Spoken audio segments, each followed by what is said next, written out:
Bismillahirrahmanirrahim. Assalamualaikum warahmatullahi wabarakatuh.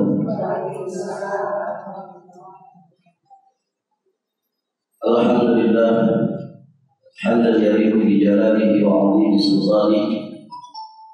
Asyhadu an la ilaha illallah wahdahu la syarika lah wa asyhadu anna Muhammadan 'abduhu wa rasuluhu amma ba'd. Allahumma inna nas'aluka 'ilman nafi'an wa rizqan thayyiban wa 'amalan mutaqabbalan. Allahumma 'allimna ma yanfa'una wanfa'na bima 'allamtana wa zidna min 'ilmika wa karamika wa judika ya dzal jalali wal ikram. Innaka 'ala kulli syai'in qadir wa bil ijabati jadir.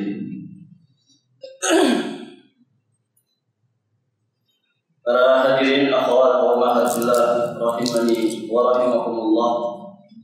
Alhamdulillah kita bersyukur kepada Allah Subhanahu wa taala. Pada kesempatan ini insyaallah kita akan melanjutkan pembahasan surat Al-Qalam ayat ke-21 sampai ayat ke-27. Ayat-ayat ini menjadi kelanjutan dari kisah Ashabul Jannah, kisah dari pemilik kebun. Allah berfirman, "Ba'da a'udzu billahi as-sami'il 'alim minasy syaithanir rajim. Fatanadaw musbihin anibdu ala harthikum in kuntum shalimin. Fanqalabu wa hum yatakhafatun alla yadkhulannaha al-yawma 'alaykum miskin wa ghadaw 'ala hardin qadirin. Falamma ra'awha qalu inna ladallun bal nahnu mahrumun."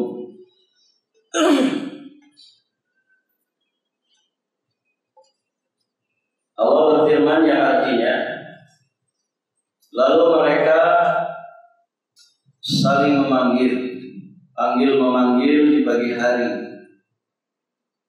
Anibtu ala harsikum, pergilah di waktu pagi ini ke kebunmu, in kuntum shalimin, jika kamu hendak memetik buahnya. Maka pergilah mereka dengan saling berbisik-bisik. Alla yadkhulannaha al-yawma 'alaikum miskin.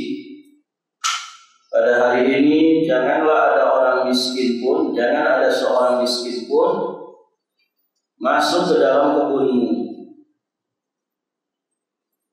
Dan berangkatlah mereka di pagi hari dengan niat menghalangi orang-orang miskin, padahal mereka mampu menolongnya.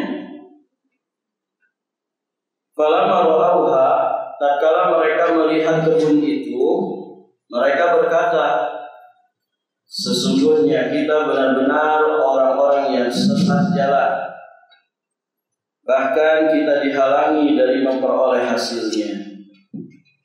Baik, ibu yang dirahmati Allah, ini kelanjutan kisah dari Ashabul Jannah. Jadi apa yang mereka sepakati, sebagian besar mereka dari putra-putra pemilik kebun, kemudian dari sebuah rencana, akhirnya satu demi satu apa yang mereka rencanakan mereka lalui.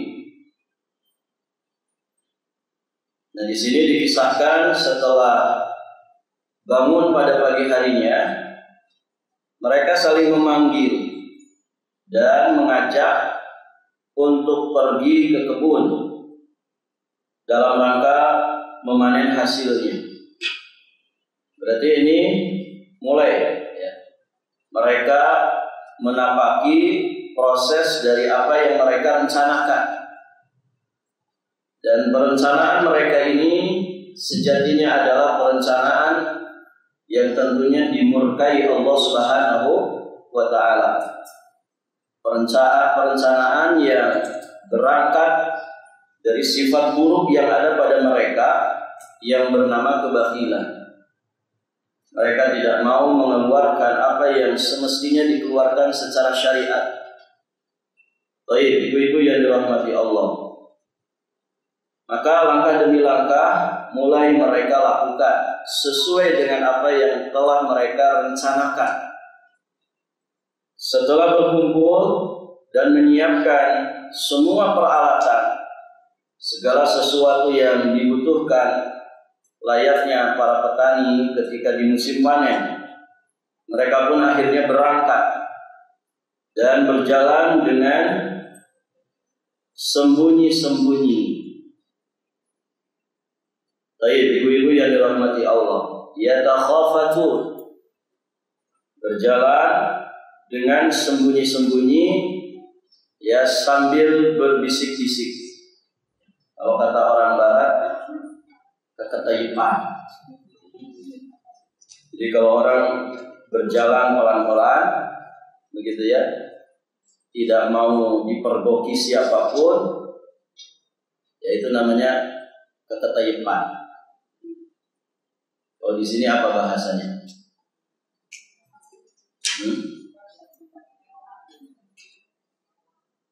Ewaan. Ibu-ibu yang dirahmati Allah. Mereka berjalan dengan sembunyi-sembunyi sambil berbisik-bisik di antara mereka. Jelas ya tujuan mereka seperti itu supaya tidak dipergoki, tidak diketahui, dan tidak didengar oleh orang-orang miskin. Kan begitu. Jadi semua proses ini mereka tempuh. Mereka bangun sangat pagi sekali. Ketika orang belum ada aktivitas yang dilakukan manusia di luar rumahnya, di pagi hari buta. Kemudian mereka juga ketika berangkat ke kebunnya sembunyi-sembunyi, ya sambil berbisik-bisik. Tentu ini proses yang tidak normal sejatinya. Dan tentu ada tujuan di balik itu semua. Dan itu semua berangkat dari dorongan kebakhilan mereka.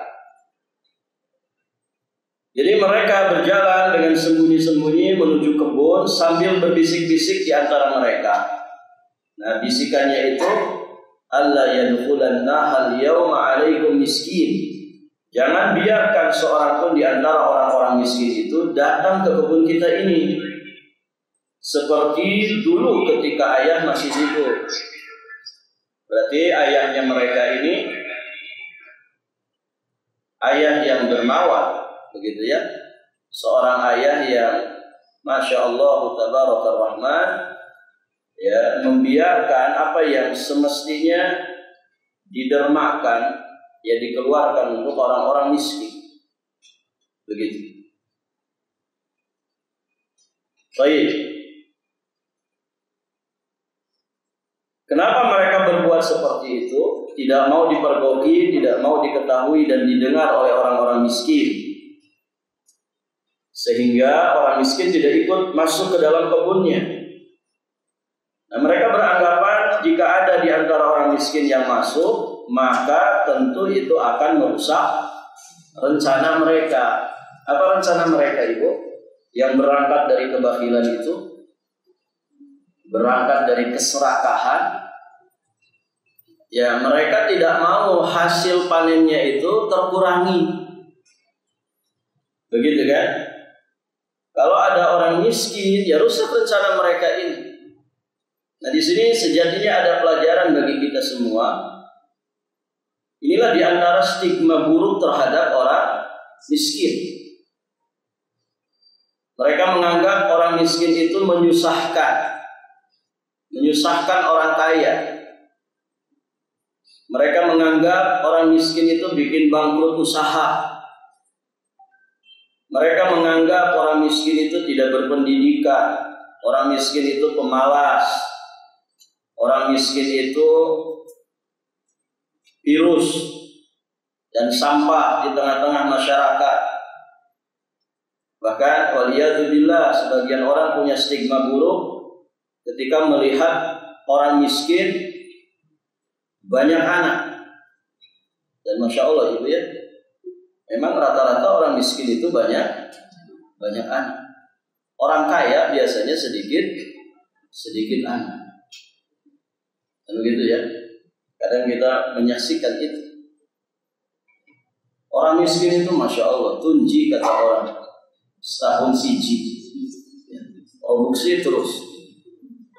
Anaknya yang paling besar 7 tahun. Adiknya ada 6.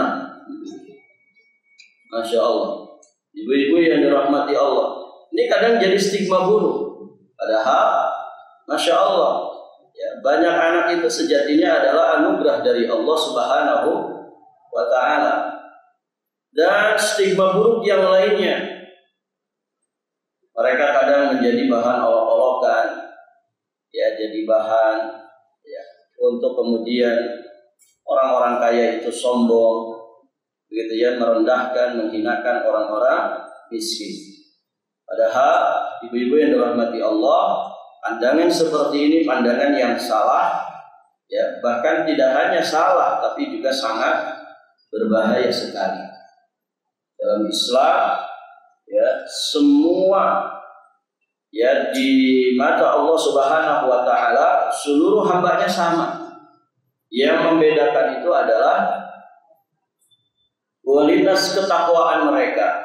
Inna akramakum indallahi atqakum. Sesungguhnya semulia-mulia kalian di sisi Allah adalah yang paling bertakwa di antara kalian.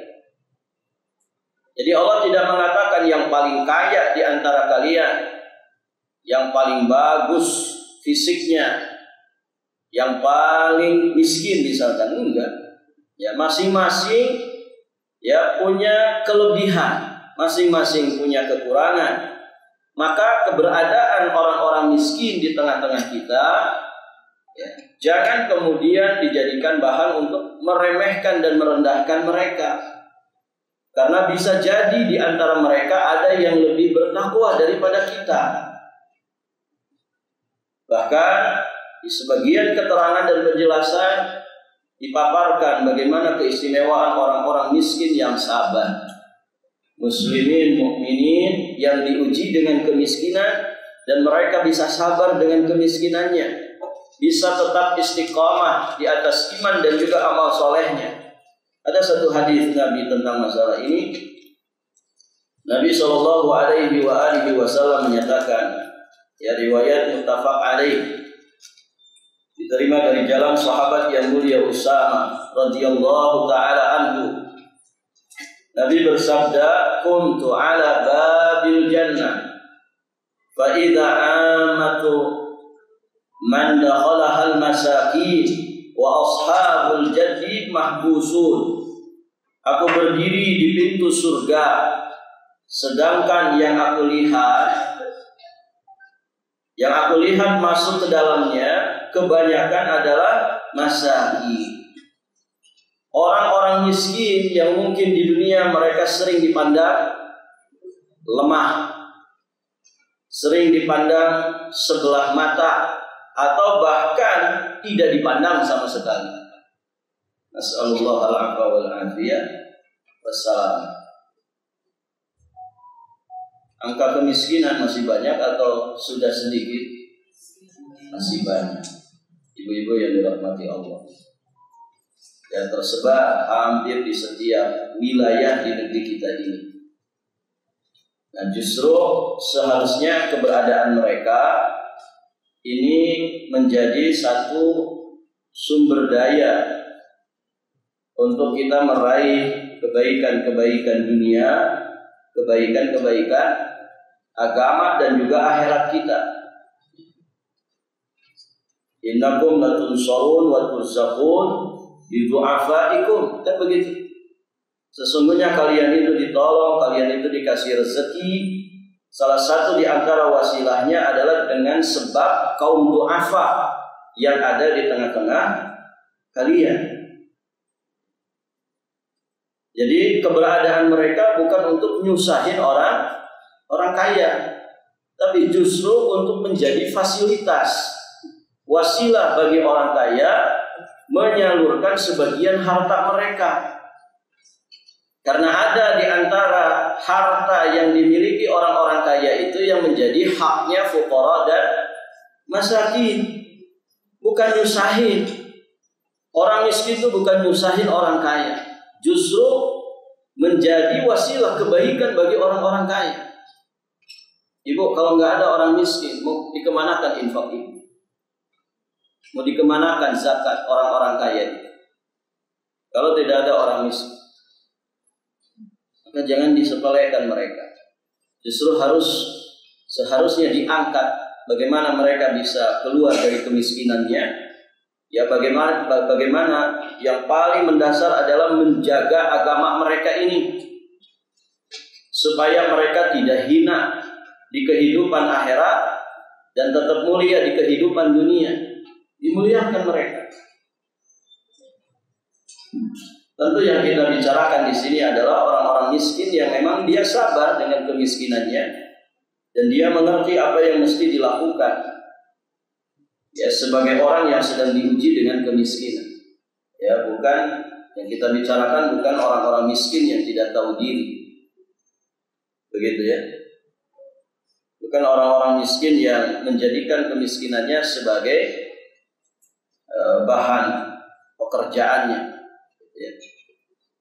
Ada sebagian orang bahkan pura-pura miskin, pura-pura miskin, ya, kemudian kerjaannya minta-minta, dan minta-minta ini memang dijadikan profesi. Saya pernah diceritakan ya, ada di satu terminal bis, ada ibu dan anak digendong ya pakai kain samping dengan baju lusuh. Itu mangkal di terminal, tiap bis mau berangkat sudah penuh penumpangnya, dia minta-minta. Ternyata ibu ini orang kaya. Orang-orang terminal yang tahu itu ngerti.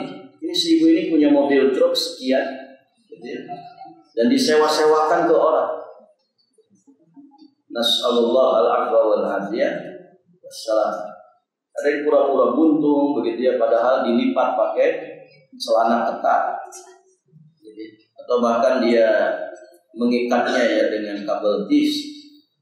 Ini kan nyusahin diri sendiri. Setelah itu dia mengemis empatinya orang. Ya, kita bukan sedang membicarakan orang-orang begitu, tapi orang-orang yang betul-betul sabar dengan ujian kemiskinannya, ya, dalam keadaan mereka sejatinya orang-orang yang sedang berikhtiar ya, untuk bisa memperbaiki ekonominya. Namun memang kemiskinan itu menjadi ujian bagi dirinya. Nah, orang-orang seperti ini layak mendapatkan perhatian ya, baik terkait dengan kebutuhan ekonominya, duniawinya, lebih-lebih yang paling mendasar, bagaimana kemiskinan itu tidak menjadikan mereka itu menggadaikan atau bahkan menjual agama dan iman mereka. Karena banyak orang yang tidak tahan dengan kemiskinan, akhirnya apa, Bu? Murtad dari dinul Islam. Ini banyak ya. Ya, terutama di daerah-daerah yang terpencil, yang mereka susah secara ekonomi, terhimpit secara ekonomi. Kemudian didatangi para misionaris hanya dengan sembako 1 kardus begitu ya. Kemudian akhirnya mereka menjual iman mereka, menjual agama mereka. Alhamdulillah. Dan Ibu, ini miris ya. Masih di Pulau Kalimantan ya, mungkin pernah saya ceritakan. Orang yang dulunya Masya Allah multazimah, itu satu keluarga, bahkan istrinya berniqab, gitu ya. Sekarang satu keluarga itu ibu murtad dari Islam, ya. Ibu tahu testimoninya apa? Kenapa dia sampai murtad? Dan berkali-kali sama ustadz kita didatangi ke rumahnya, diajak lagi masuk Islam. Itu sudah tidak mempan. Puji Tuhan, katanya begitu. Kalau orang Nasrani kan begitu ya. Puji Tuhan, saya tidak akan balik lagi ke agama saya lagi, ke agama sebelumnya. Itu berkali-kali ustadz kita. Ini ustadznya yang langsung ngobrol sama saya. Ibu tahu testimoninya apa? Ya gara-gara ketika mereka sedang susah, karena di perantauan, mereka dari Jawa terus ke Kalimantan, di daerah pedalaman sawit kalau tidak salah. Ketika susah, tidak ada saudara sesama muslim yang mau berempati kepada diri. Begitu. Tapi mereka dapati, satu keluarga ini mendapati justru malah orang-orang Nasrani yang berempati, ngirim sembako, ngasih uang jajan, anaknya juga disantuni. Mana katanya, mana saudara saya yang muslim? Mana saudara saya yang muslim? Ibu mengerikan ini. Ini orang sudah ngaji gitu ya. Multazimah, ya, keluarga yang multazim. Dan ini kejadiannya nggak jauh dari kita, masih di daratan kita. Nas'alullah al-afwa wal afiyah wassalam. Ya, bagaimana kefakiran itu bisa menjerumuskan, kemiskinan itu bisa menjerumuskan. Maka menolong orang-orang miskin sejatinya bukan hanya mencukupi ekonomi mereka, tapi bagaimana akidah, iman, dan Islam mereka itu terjaga. Maka berikan tarbiyah, berikan pendidikan kepada mereka. Sehingga ketika mereka memang Allah takdirkan masih dengan ujian kemiskinannya, mereka punya akidah yang kuat. Sambil kita terus membantu bagaimana ekonominya bisa membaik, ekonominya bisa semakin pulih, begitu ya. Walaupun mungkin tidak berkelimpahan, tapi setidak-tidaknya kebutuhan mendasar dari kebutuhan ekonominya bisa terpenuhi. Nah ini ibu dalam hati Allah. Dan di sini juga pentingnya orang itu istiqomah di dalam belajar agama. Karena kisah satu keluarga yang murtad ini ibu, yang sebetulnya istrinya agak berat waktu diajak murtad itu. Kalau anak-anak kan gimana orang tua ya. Istrinya sempat menolak. Tapi ya gimana lagi? Akhirnya semuanya murtad. Ini kisahnya juga tidak ujuk-ujuk. Ya mungkin mereka berada di tempat yang jauh dari sana sini, begitu kan? Yang mungkin dulu mereka masih ngaji, duduk di majelis ilmu, masih mendapatkan siraman rohani. Akhirnya itu semua tidak mereka dapatkan lagi. Ditambah lagi lingkungan yang mungkin 50%-nya orang-orang Nasrani. Kalaupun ada yang muslim, bukan muslim yang multazimin, bukan muslim yang berpegang teguh dengan agamanya. Itu prosesnya ternyata dari mulai dia Masya Allah berusaha mewarnai orang-orang sekitar, namun ternyata karena lingkungan yang lebih mengerikan, ya akhirnya dia seperti sendirian di sini. Sholat berjamaah sendirian, begitu ya. Akhirnya tidak lagi jamaah, tapi masih sholat di rumah. Akhirnya terus langkah-langkah syaitan ini menimpa dirinya. Akhirnya tadinya 5 kali sholat sehari semalam, ya sebagiannya ditinggalkan, terutama lagi dia sibuk di kebun. Dia berani mulai meninggalkan sholat. Jadi begitu, berproses sampai akhirnya ke titik murtad itu. Puncak-puncaknya murtad. Dan lagi-lagi tadi ya, salah satu testimoninya dia kecewa dengan saudaranya sesama muslim. Tidak ada yang berempati kepada saya dan keluarga. Baik ibu-ibu yang dirahmati Allah, kita lanjutkan kisahnya. Jadi mereka berangkat dan berjalan pagi-pagi sekali, sembunyi-sembunyi sambil berbisik di antara mereka. Jangan biarkan seorang pun di antara orang-orang miskin itu datang ke kebun kita seperti dulu ketika ayah masih hidup. Karena jika ada di antara mereka yang masuk, maka itu akan merusak rencana. Hendaknya seluruh panen kebun ini dapat kita manfaatkan untuk keperluan kita sendiri. Nah ini ya, dari kebakhilan bersanding dengan keserakahan. Ya. Akhirnya menghasilkan keserakahan. Mereka tidak mau mengeluarkan hasil panennya yang semestinya secara syariat dikeluarkan. Serakah, ingin mendapatkan meraup semua keuntungannya. Setelah sampai di kebun, mereka pergi ke kebun pagi-pagi sekali dengan maksud agar orang-orang miskin tidak masuk ke kebun mereka. Dan mereka sangat yakin akan dapat memetik seluruh hasil kebun itu sesuai yang mereka rencanakan.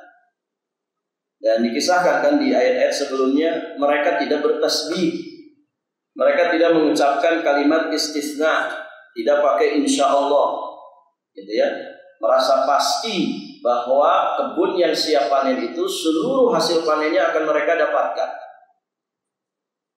Ternyata ibu-ibu yang dirahmati Allah, setelah sampai di kebun, mereka pun tercengang karena kebun itu telah musnah dan habis terbakar. Di sini menunjukkan beberapa faedah. Di antaranya ya maha kuasanya Allah untuk menurunkan azab sesuai dengan kehendaknya, kapanpun, dimanapun. Pelajaran berikutnya, ini pelajaran bagi kita bahwa dosa dan maksiat, dalam hal ini berarti kebakhilan, keserakahan, kerakusan, ya, itu semua bisa melenyapkan kenikmatan dan mendatangkan azab. Seharusnya mereka panen, beruntung kan begitu. Walaupun sebagian dari hasil panen mereka itu menjadi jatah orang-orang miskin. Dan disebutkan sebelumnya, mereka itu sebetulnya mampu untuk melakukan apa yang biasa dilakukan oleh ayah mereka dahulu. Tapi mereka tidak melakukan itu. Ya, akhirnya kebakhilan, keserakahan, kedurhakaan dan pembangkangan mereka itu menjadikan nikmatnya memanen hasil tanaman itu lenyap dan berubah menjadi azab. Maka berhati-hati. Kufur nikmat itu melenyapkan nikmat. Dosa dan maksiat juga menghilangkan kenikmatan sekaligus mendatangkan azab. Di surat Al-Anfal ayat 53, Allah Subhanahu wa taala berfirman, "Dzalika bi anna Allah lam yakum mughayyiran ni'matan an'amaha 'ala qaumin hatta yughayyiru ma bi anfusihim wa anna Allah samii'un 'alim." Yang demikian, yakni siksaan itu adalah karena sesungguhnya Allah sekali-kali tidak akan merubah sebuah nikmat. Sekali-kali Allah tidak akan merubah suatu nikmat yang telah dianugerahkannya kepada suatu kaum hingga kaum itu merubah apa yang ada pada diri mereka sendiri. Nikmat itu tidak akan Allah rubah menjadi niqmah. Huruf ain tidak akan dirubah menjadi qaf. Yang perubahan ini sangat fatal. Karena ni'mah berarti nikmat. Kalau niqmah pakai qaf itu artinya azab, bencana, hukuman berat. Nah, Allah tidak akan merubah nikmat itu menjadi niqmah kecuali disebabkan karena mereka sendiri yang merubahnya. Kenapa itu nikmat itu yang seharusnya menjadikan mereka bersyukur kok malah dikufuri? Dan Allah Maha mendengar, Allah juga Maha mengetahui semua. Baik, ibu-ibu yang dirahmati Allah. Innan ni'am idza syukirat qarrat wa idza kufirat farrat. Nikmat itu kalau disyukuri dia akan tetap ada pada diri kita, bahkan cenderung terus bertambah. Tapi kalau dikufuri nikmat itu akan lari. Baik, ibu yang dirahmati Allah. Jadi setelah sampai di kebun, mereka tercengang karena kebun itu telah musnah dan habis terbakar. Mereka mengira bahwa yang terbakar itu bukan kebun mereka. Karena yang mereka tahu kebun mereka itu siap panen, dipenuhi dengan tanaman-tanaman yang subur dan buahnya lebat, dan sudah tiba masanya untuk dipetik dan dipanen. Akhirnya mereka sadar dan yakin bahwa yang terbakar itu memang kebun mereka. Dan mereka berkata, kita ini sebetulnya tidak tersesat ke kebun yang lain. Ini memang kebun kita. Begitu ya. Jadi ketika mereka mendapati kebun itu musnah, terbakar, awalnya mereka ngira kayaknya kita salah ini. Karena pagi-pagi banget kan bisa jadi mereka salah jalan. Ini bukan kebun kita, kebun kita siap panen kok. Tapi akhirnya mereka paham ini beneran kebun kita. Dan memang jalan mereka ini sejatinya jalan yang sesat. Secara maknawi memang jalan sesat. Kenapa? Karena mereka melakukan itu semua berangkat dari kebakilan mereka, keserakahan mereka. Tidak mau harta mereka itu dimakan oleh orang-orang miskin.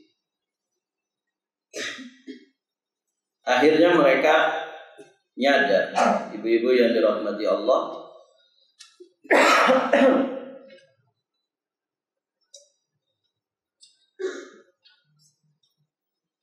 mereka sadar dan yakin bahwa yang terbakar itu memang kebun mereka. Dan mereka akhirnya tahu ini disebabkan karena kita telah berbuat dosa dengan tidak mengikuti apa yang digariskan oleh Bapak kita pada setiap masa memetik hasil kebun. Maka akhirnya Allah memusnahkan kebun ini. Dan kesadaran akan kesalahan itu ini perkara penting, karena dia menjadi langkah awal untuk memperbaiki diri. Orang itu mau memperbaiki diri, muqaddimahnya apa ibu? Orang bisa memperbaiki diri itu muqaddimahnya sadar dulu kan, sadar akan kesalahan. Ya kalau orang tidak sadar akan kesalahan, bagaimana dia memperbaiki diri? Makanya kenapa dosa bid'ah itu sangat disenangi oleh syaitan. Kenapa? Karena orang yang melakukan bid'ah biasanya terhalang dari tobat. Loh, gimana dia mau tobat sedangkan dia tidak merasa salah, kan begitu? Yang dia lakukan itu dianggap ini paling benar. Padahal itu bid'ah. Tidak ada tuntunannya dari Nabi Shallallahu Alaihi Wasallam. Dia menganggap itu kebenaran, bahkan dia menganggap itu adalah ibadah. Kok disuruh taubat? Gimana cerita? Nah itu salah satu bahayanya bid'ah. Kenapa? Karena orang bid'ah itu muqaddimah untuk taubatnya saja nggak ada. Dan itu sebagai balasan setimpal. atas perbuatan bid'ah. Na'udzubillah. Maka penting kalau orang menyadari kesalahan itu sudah poin yang baik. Karena itu akan menjadi langkah awal untuk dia memperbaiki diri, untuk selanjutnya menghasilkan penyesalan akan dosa, menghasilkan istighfar, permohonan ampunan, kemudian islahun nafsi, ya, akhirnya dia mau memperbaiki diri, kemudian akhirnya dia ikhtiar mengganti kemaksiatan dengan ketaatan, bahkan berproses lagi dia akhirnya juga memaafkan dirinya sendiri. Kesalahannya tidak menjadikan dia frustasi dari rahmat Allah, maka dia maafkan dirinya sendiri juga, begitu ya. Tidak terpuruk terus menerus ya di dalam rasa kebersalahan yang seringkali menjadikan orang itu putus asa dari rahmat Allah. Dan selanjutnya dia akan menjadi konsisten dan istiqomah di jalan taubatnya. Nah demikian ibu-ibu yang dirahmati Allah. Nanti di kisah berikutnya di antara anak-anak dari pemilik kebun itu kan ada yang tidak setuju, ibu ya. Nah nanti anaknya yang tidak setuju ini juga kembali mengingatkan. Baik, ibu-ibu yang dirahmati Allah. Nah itu kita bahas di kesempatan berikutnya saja, insyaallah taala. Baik ibu-ibu yang dirahmati Allah, sampai di sini pelajaran kita. Semoga apa yang dibahas bermanfaat bagi kita semua. Semoga Allah melindungi kita semua dari sifat bakhil. Apa doanya, Bu? Sudah kan pernah kita hafalkan itu?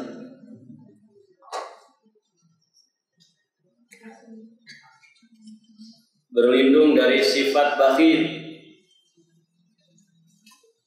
Siapa yang hafal doanya? Silahkan. Yang hafal boleh pulang duluan.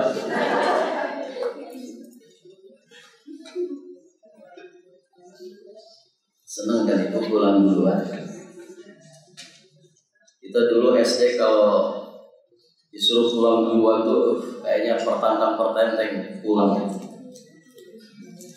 Kenapa? Berhasil menjawab pertanyaan. Siapa yang hafal, Bu? Ini sebetulnya bukan hafalan tapi amalan.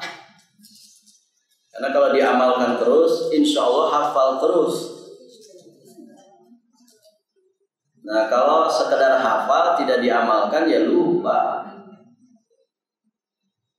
Apa, Bu?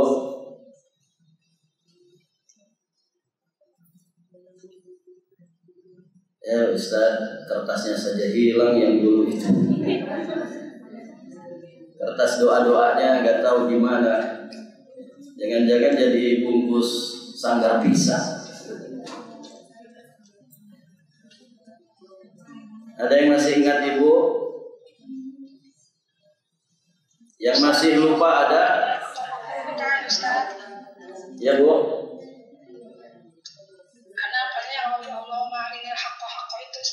Allahumma arinal haqqa haqqa warzuqna ittiba'ah wa arinal batila batila warzuqna ijtinabah.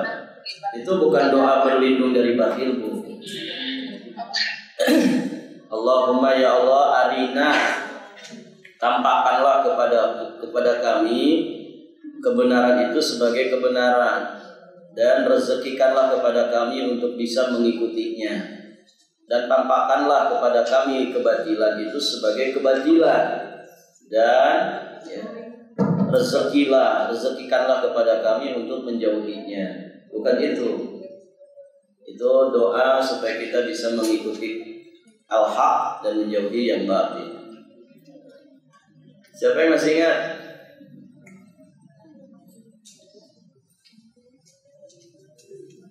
Allahumma inni a'udzubika Sampai situnya hafal. Nah, pokoknya depannya itu tuh. Allahumma inni a'udzubika minal hammi wal hazani wal ajzi wal kasali wal jubni wal harami wal bukhli wa dhala'id daini wa qahrir rijal. Betul Ibu? Ya Ustaz, dari tadi saya mau menyebut itu tuh. Allahumma ya Allah, ini sesungguhnya aku a'udzubika berlindung kepadamu minal hammi wal hazan, dari ham. Ham itu keresahan untuk masa yang akan datang, yang bikin orang itu rusak kebahagiaannya. Wal hazan, dan aku berlindung kepadamu ya Allah dari kesedihan. Kesedihan atas masa yang sudah berlalu, yang juga sering mengusik kebahagiaan manusia. Kemudian wal ajzi wal kasal, dari sikap lemah dan malas, lemah hati dan malas. Ini adik kakak. Kemudian wal jubni wal bukhli, dari sifat pengecut dan dari sifat bakhil. Di satu redaksi ada haram wal harami, dan dari penyakit pikun. Wa dhala'id dain, dan dari lilitan hutang. Wa qahrir rijal, dan dari penguasaan seseorang atas diriku. Itu Bu, ya doanya. Suka dibaca tidak? Dibaca kalau lagi ingat. Dibaca tiap hari ya, dibaca tiap hari. Ini doa yang sangat-sangat bermanfaat. Ada di zikir pagi petang, Ustaz. Nah, ada di zikir pagi dan petang. Jadi kalau Ibu rutin zikir pagi dan petang pasti hafal.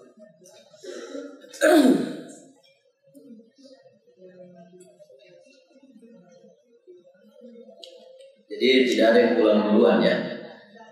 Ustaznya yang pulang duluan. Baik Ibu, sampai di sini.